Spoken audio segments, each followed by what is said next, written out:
pessoal! Hoje eu vim comentar com vocês um pouquinho a respeito dos piores livros que eu já li na vida. Tá, esse é um baita clickbait, tá?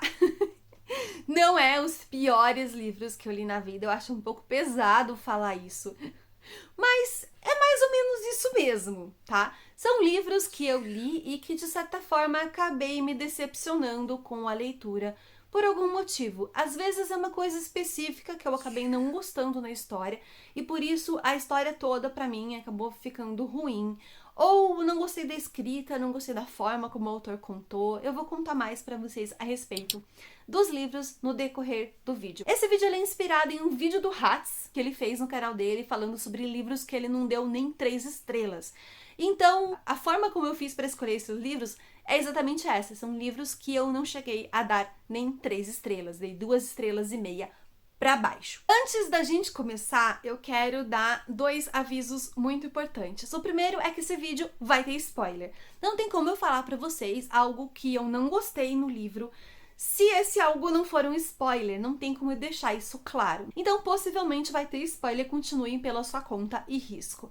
Segundo aviso, é que tá tudo bem se você não se importar com isso, tá? A leitura é extremamente pessoal, então às vezes eu não gostei de um livro pela forma como a autora narrou e foi exatamente o que te encantou na história. Então tá tudo bem você discordar de mim, certo? Então vamos lá. Vamos começar então por um de 2,5 estrelas, que veio pela Tag, que é O Jardim de Bronze, do Gustavo Malajovic. Esse livro é um thriller que vai acompanhar um pai que teve a filha sequestrada. Mas desgraça a boca é bobagem, né? Pouco depois do sequestro da filha, a esposa dele, a mãe da menininha, acaba cometendo suicídio. E aí ele começa a pesquisar diversas coisas. O porquê que ela fez isso, o porquê que a filha foi sequestrada. Ele acaba contratando um investigador particular para ajudar, porque a polícia não tá tendo sucesso. E vai até descobrir tudo o que aconteceu com a esposa e com a filha. Tava tudo bem, tudo muito legal, até que algumas coisas começaram a ser reveladas a respeito desse sequestro dessa menininha. E a gente começa a juntar os pontos antes mesmo do nosso protagonista, do pai dessa garota. Além do nosso investigador particular, ele ser xenofóbico, ele fazer algumas piadas extremamente de mau gosto com outros personagens que ele acaba encontrando ali e que tem a ver com a origem desse personagem, né, dele ser um imigrante, umas piadas extremamente babacas, e o protagonista rir junto e concordar, e em nenhum momento ele discordar ou nada, tipo, ele só tá ali de graça mesmo.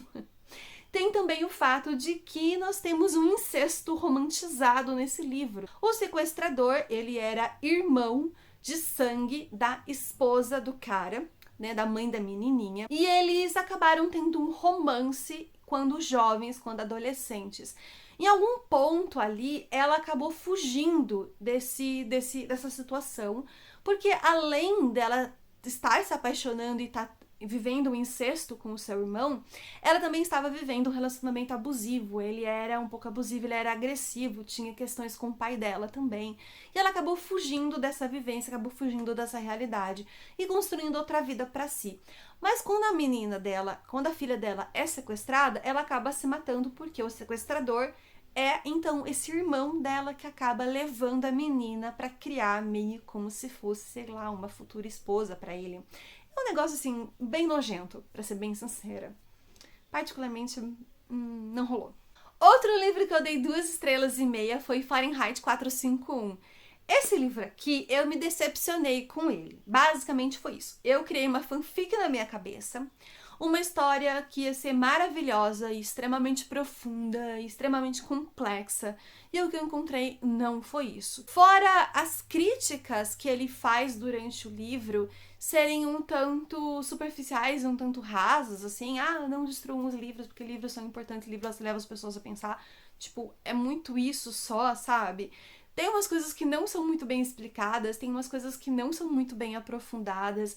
Eu achei um tanto raso, um tanto superficial algumas coisas do livro. E no fim, o autor, tem uma nota do autor, tem ali uma explicação do autor a respeito do livro, onde ele tá puto, ele tá putaço, e eu achei muito elitista e muito babaca da parte dele, o que ele escreveu ali. Então, não gostei. Outro livro que eu também esperava um aprofundamento muito maior, esperava grandes coisas a respeito dele e ele não me entregou nada. Eu esperava uma caneca, ele me entregou uma colher de chá. Foi mais ou menos isso. Eu gostaria que você estivesse aqui, do Fernando Scheller. Esse também é um envio da TAG. Foi o primeiro livro nacional que a TAG enviou e eu fiquei muito triste de acabar não gostando tanto do livro assim. Aqui a gente vai acompanhar 4 pessoas, 4 personagens.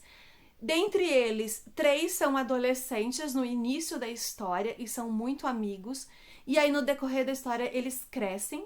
E a outra é a mãe de um desses meninos, que também tem um ponto muito forte ali na história. E foi a personagem... Ah, não, tem mais um também. Tem mais um que...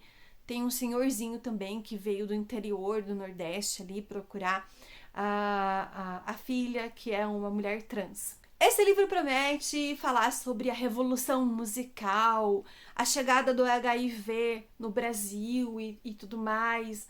Eu esperava grandes referências musicais, grandes referências políticas, porque o Fernando Scheller é jornalista, então eu esperava que ele se aprofundasse mais nesses detalhes da política, do que estava acontecendo no Brasil naquela época, naquele ano. Ele fala sobre músicas, ele fala sobre festivais de música, mas ele não se aprofunda, ele não fala que festival que é, ele não fala banda, ele não fala música, ele não traz nenhuma referência cultural sobre isso.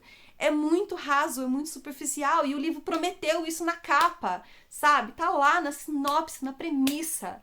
E não é isso que o livro entrega. Basicamente, a sinopse foi feita errada. É muito isso. O livro ele vai trazer um pouco mais a respeito da chegada do HIV no país, as primeiras pessoas que acabaram contaminadas com esse vírus, né? E como que foi a relação delas com a doença, como que era a relação delas com a saúde e como que foi a relação com os familiares, né? Os familiares vendo. Então, os filhos, na maioria das vezes, foi mãe vendo filho, que é o caso que acontece aqui, né? Infelizmente falecendo, realmente morrendo, sem ter o que fazer por causa da doença. Esse ponto do livro eu gostei muito, mas se vocês forem ler o livro esperando essas grandes referências históricas do país naquela época, vocês vão ficar bem decepcionados assim como eu fiquei, tá? É um drama familiar muito bonito, tanto que uma das protagonistas que eu mais me apeguei foi exatamente a mãe do rapaz, que acaba contaminado com o vírus do HIV, acaba contraindo o vírus do HIV. E a gente vai acompanhar todo esse drama dele. Essa foi a história que mais me encantou dentro do livro. O restante, eu confesso que eu achei bem jogado, bem de qualquer jeito. Aquela história daquele pai que larga tudo no interior do Nordeste, larga a fazenda, larga tudo e vem atrás do filho, né? No caso da filha, que ela é uma mulher trans, pra encontrar. Eu achei assim... Eu só achei que o autor quis encher de linguiça. Porque não me emocionou, não me cativou, não me importei e não chegou a lugar algum. A verdade foi essa. Ou eu sou burra demais e eu não consegui entender a crítica por trás do cenário. Sei lá. Sol e Tormenta é outro livro que eu dei 2,5 estrelas. Foi uma tormenta ler esse livro. E agora, parando pra pensar nos outros livros que eu dei exatamente a mesma nota, esse livro aqui deveria estar com nota 1 na minha coisa aqui de avaliação, porque o ranço que eu tenho dessa trilogia, vocês não acreditam. Se vocês ainda não viram reclamar, agora vocês vão ouvir.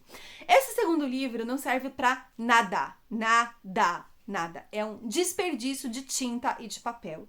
A autora podia muito bem ter feito uma duologia e ter pego a única cena importante desse livro que acontece nas primeiras 20 páginas e ter colocado no início do terceiro livro, que não ia fazer diferença alguma. Não faria diferença alguma. São 200 páginas que não servem pra nada, que não te levam pra lugar nenhum, que não constroem nada e que não aprofundam o personagem nenhum. Então, assim, pra mim é um completo e total desperdício de tempo, de dinheiro, de papel e de tinta e de transportador e de tudo mais que envolve a existência desse livro. O meu ranço com o segundo livro e com o terceiro livro é tanto que eu não consegui nem terminar de assistir a série da Netflix, mesmo sabendo que o final é diferente. porque me irrita de uma forma profunda pensar nessa trilogia. A Ladra do Demônio, segundo livro, continuação também de O Último dos Magos. Ai, gente, eu queria tanto ter gostado desse livro. Ele é um calhamaço. Ele é um baita de um calhamaço, que acho que mais de 600, 700 páginas, não sei. É enorme. E eu gostei tanto do Último dos Magos. Ele tem um universo tão legal de magos, de magia. É uma coisa tão bacana. Mas, infelizmente, o segundo livro, ele consegue cagar completamente. Assim, eu entendo que muito do que acontece ali é interessante para apresentar personagens novos, para aprofundar o universo que a autora construiu, que a autora tá construindo, porque a gente vai sair daquela redoma, né, que tem no primeiro livro e a gente vai conhecer outras partes e outros magos também. A magia ela não tá presa ali naquela redoma que foi criada para prender os magos ali. Existem outras pessoas mágicas também.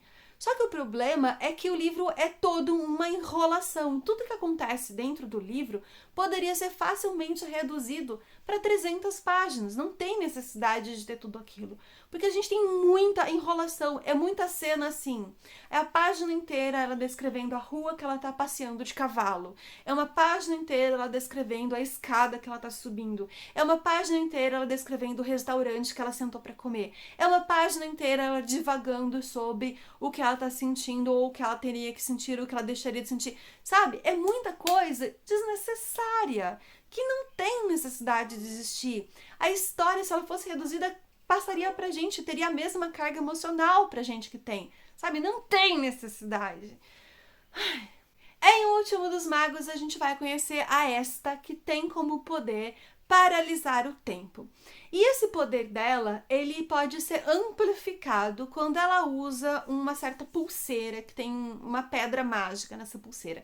E esse poder amplificado faz com que ela tenha com que ela consiga viajar no tempo. Então ela consegue ir para o passado e ela consegue ir para o presente. Para o futuro. Ela vive no presente e no presente ela é uma órfã que foi treinada pelo professor e ela tem como objetivo roubar coisas muito importantes. Eles estão tentando destruir um grupo de pessoas ali que acaba destruindo a magia no decorrer dos anos. Eles oprimem os magos, eles fazem com que os magos se tornem praticamente criminosos apenas por terem magia. Então o intuito deles é voltar no passado para destruir essa organização.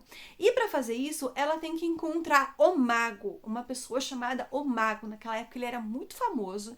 E ele tem um livro, ou eles têm que encontrar um livro, eu não lembro muito bem agora, mas esse livro ele tem informações muito importantes, ele é mágico também, e tem alguns outros artefatos que ela tem como objetivo ali surrupiar. Ela é basicamente criada para ser uma ladra no tempo.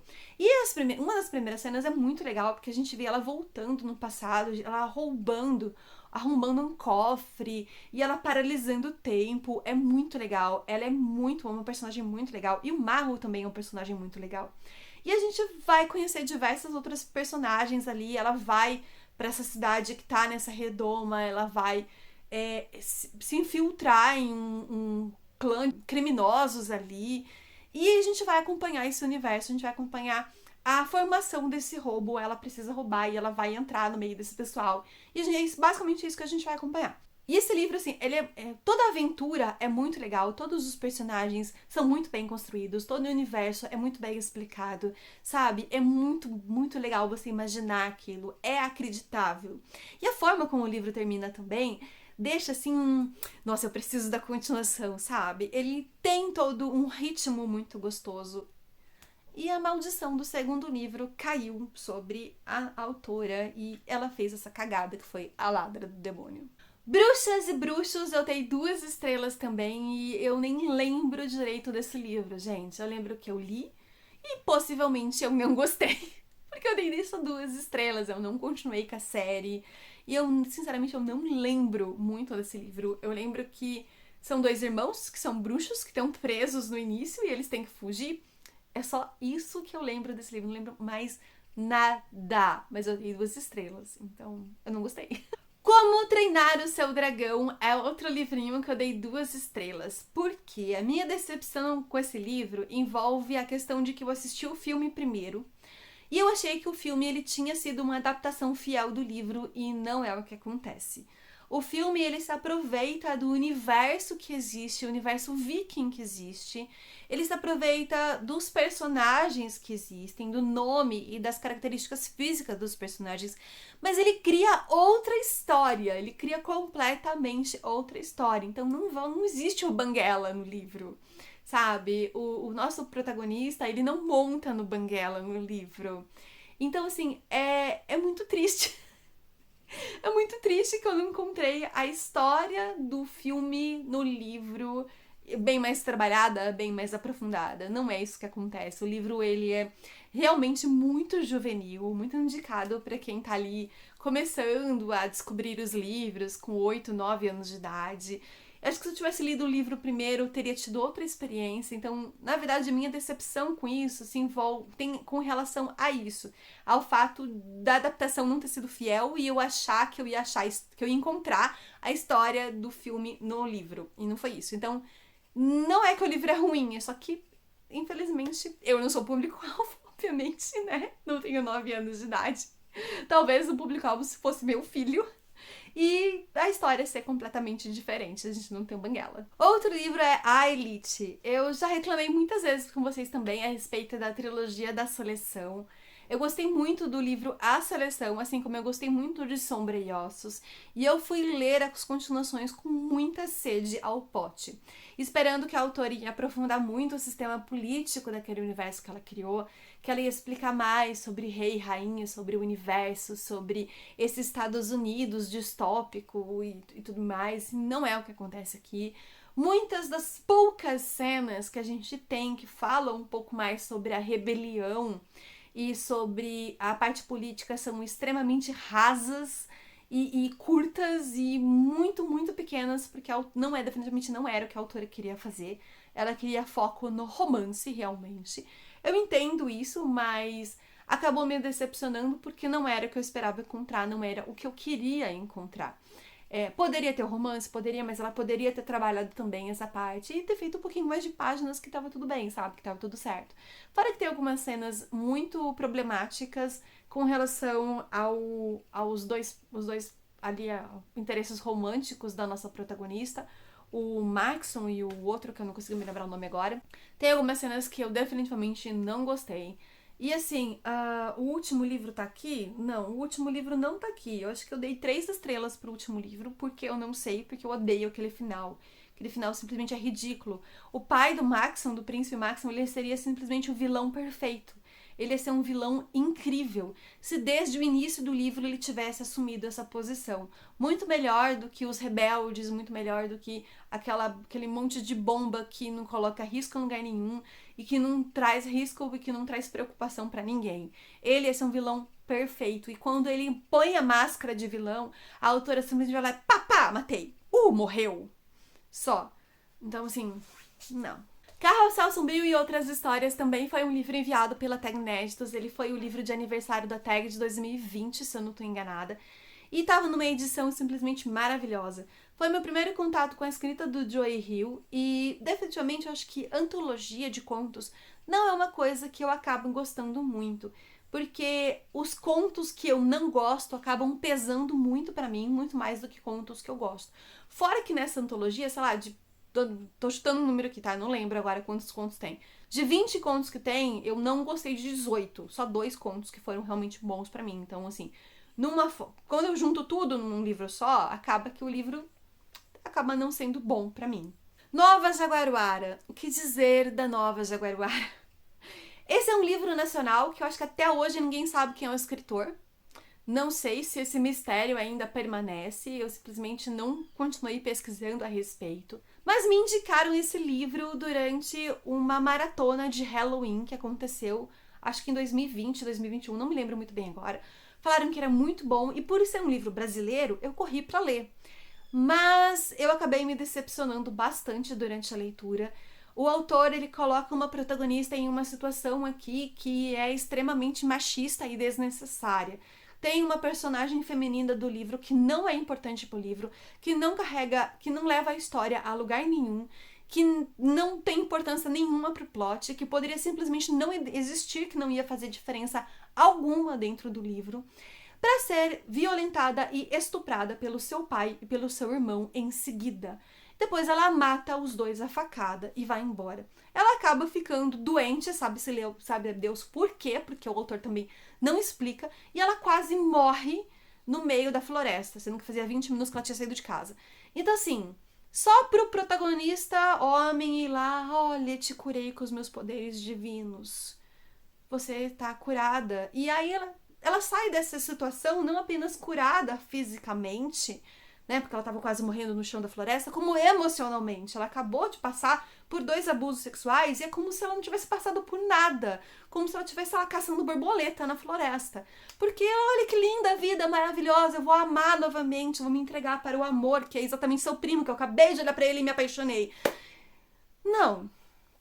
Não, ele trata isso tudo de uma forma muito rasa, muito idiota, que, obviamente, quem não estudou sobre o assunto e homem poderia tratar. Não. Fora também que tem umas coisas que acontecem no livro depois que, sinceramente, assim, não dá pra acreditar, sabe?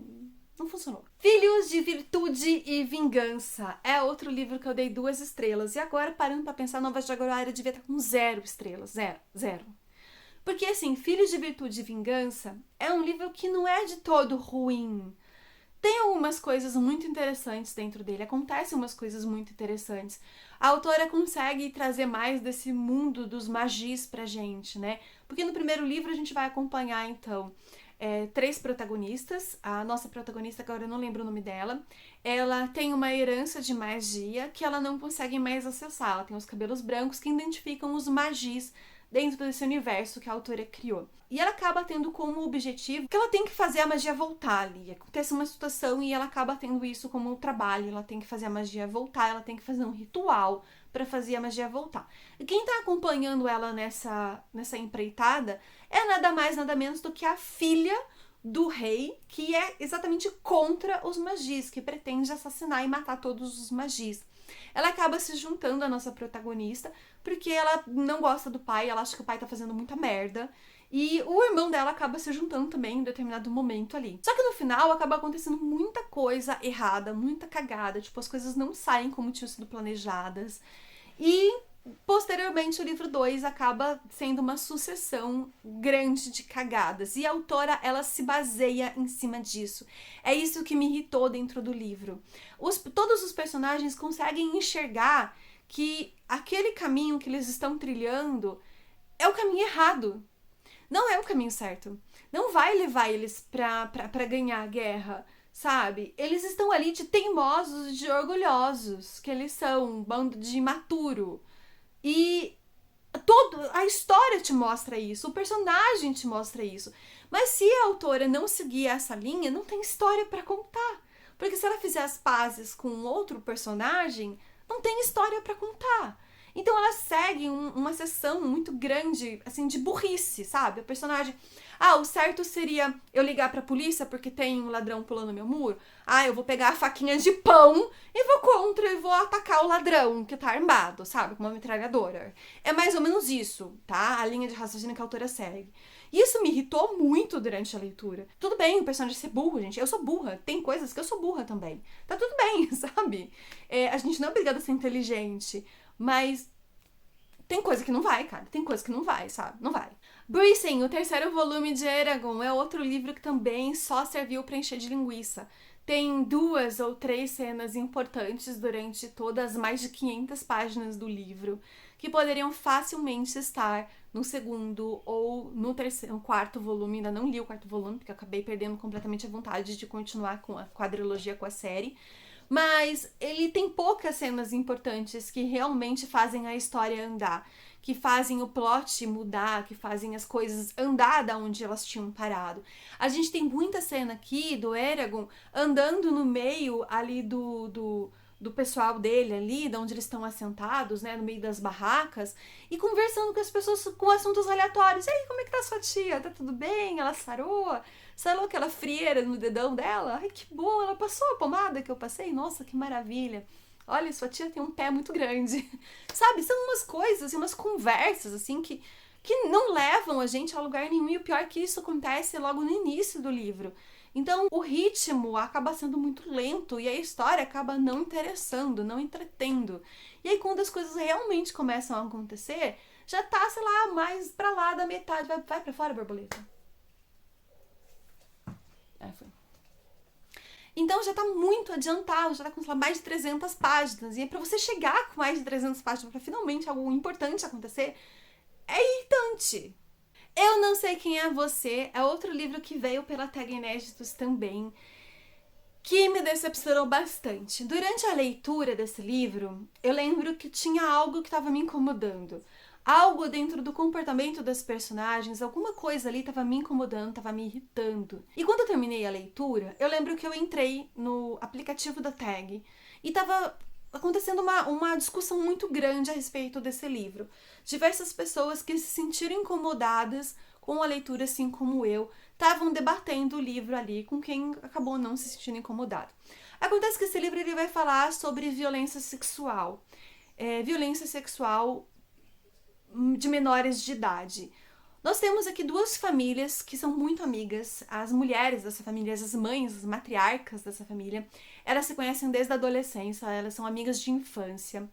E uma teve um filho homem e a outra teve uma filha mulher. E o que acontece? A que teve filho homem, ela é extremamente feminista. Ela dá aula numa universidade sobre violência sexual, sobre violência em casa, sobre abuso sexual. E ela bate muito na tecla que as mulheres têm que denunciar, que todo homem é um estuprador em potencial. E ela bate muito nessa tecla. E o que acontece? A menina, adolescente, filha da melhor amiga dela, acaba acusando o filho dela de ter forçado relação sexual com ela. E ela não acredita. Ela não acredita na adolescente. Ela acha que a adolescente está mentindo. Porque o filho dela, coitado, imaculado, criatura santificada, jamais seria capaz de causar mal a uma mosca, não é mesmo? Então a gente passa durante toda a história vendo ela ser teimosa pra cacete e em nenhuma hipótese, em nenhum momento, sabe, ela pensa, não, pode ter sido, porque ele é homem. Pode ter sido, ele teve uma criação boa, ele é um menino decente. Eu tentei criar ele de uma forma decente? Tentei, mas pode ter sido, não pode? Vamos levar isso pra polícia, vamos levar isso pra delegacia, vamos levar isso pro médico, vamos investigar, né? Vamos ver o que tá acontecendo. Mas não. Ela simplesmente corta relações com a sua melhor amiga, chama a menina de mentirosa na cara dela e, sabe... Por fim, agora eu vou contar o final do livro pra vocês, porque tem uma outra parte mais problemática também nessa parte do final. Era o professor de matemática que estava abusando sexualmente da menina. E ela achou que estava grávida, e só por isso que ela acabou contando pra mãe sobre ela acabar estando ativa sexualmente.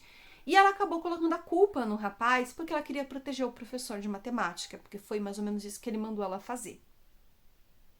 No fim, o rapaz o acusado de estupro era realmente inocente e o professor de matemática era realmente o abusador, né? E aí a gente tem uma situação muito complicada, que é aquele momento em que nós, mulheres, sempre somos desacreditadas quando a gente chega e fala que nós fomos violentadas. Ah, mas você tem certeza que você não consentiu? De repente você ficou com medo, pulou pra trás? Cara, isso acontece. Ela fala isso pra menina, sabe? Como, em sã consciência, uma pessoa que tá ali chega a falar o que ela sabe que é errado pra menina. Ruína e Ascensão, terceiro e último volume da trilogia Grisha. Já falei pra vocês que eu detesto o final desse livro. Eu acho o final desse livro ridículo. Ridículo. Eu odeio o Mali. O Mali poderia não existir na história, que seria tranquilo. A autora só fez aquilo que ela fez no final pra Alina ficar com o Mali. E por isso que eu quero assistir a série. Porque acontece uma coisa diferente com eles ali na série, então quero muito saber como que eles mudaram esse final, porque realmente eu odeio esse final. Ano 1 da Nora Roberts. Eu já reclamei muito desse livro pra vocês, já reclamei horrores desse livro pra vocês. Mas só, se você ainda não me viu reclamando desse livro, esse aqui é uma fantasia com romance da Nora Roberts. Eu li uma outra trilogia dela há uns anos aí, e eu gostei muito, e eu queria ler outra coisa dela que tivesse essa mesma pegada. É um romance com fantasia, com distopia, porque aqui a gente tem um universo que 90% da população morre devido a um vírus, e quem sobrevive acaba tendo superpoderes. Mas não é superpoderes no estilo de super-heróis. As pessoas criam asa, viram fadas, outros viram bruxos, outros viram lobisomem, os outros viram centauro, e assim vai criando uma diversidade de seres mágicos que normalmente a gente vê em livros de fantasia, principalmente juvenis, né? E é isso que acontece aqui com as pessoas que sobrevivem. Elas acabam transformadas, então, nesses seres mágicos. A nossa protagonista é uma bruxa, e o marido dela também é uma bruxa, ela acaba grávida, e a bebê tem magia para dar com pau, e... Só que assim, gente, o meu problema com esse livro é que não parece que foi escrito pela Nora Roberts, sabe? Os personagens são muito qualquer coisa, é tudo muito igual, não dá pra você diferenciar quem tá falando. As descrições são muito ruins, é uma escrita ruim, uma escrita fraca, sabe? É um negócio que não parece escrito pela mulher que eu imagino que a Nora Roberts seja, sei lá, acho que ela usou uma Ghostwriter bem ruinzinha. Nossa, horrível. Nárnia. As Crônicas de Nárnia. Esse eu abandonei. Abandonei na terceira história, acho que foi, que é aquela do cavalo, esse é o menino, esse é o cavalo, uma coisa assim. Abandonei, achei detestável. Eu gostei muito das duas primeiras histórias, tá? Essa terceira eu não tava entendendo nada com nada. Realmente não tava entendendo o que tava acontecendo ali. Tem umas referências à Bíblia que eu tava assim, meu Deus, de onde tá vindo? Então tá isso aqui?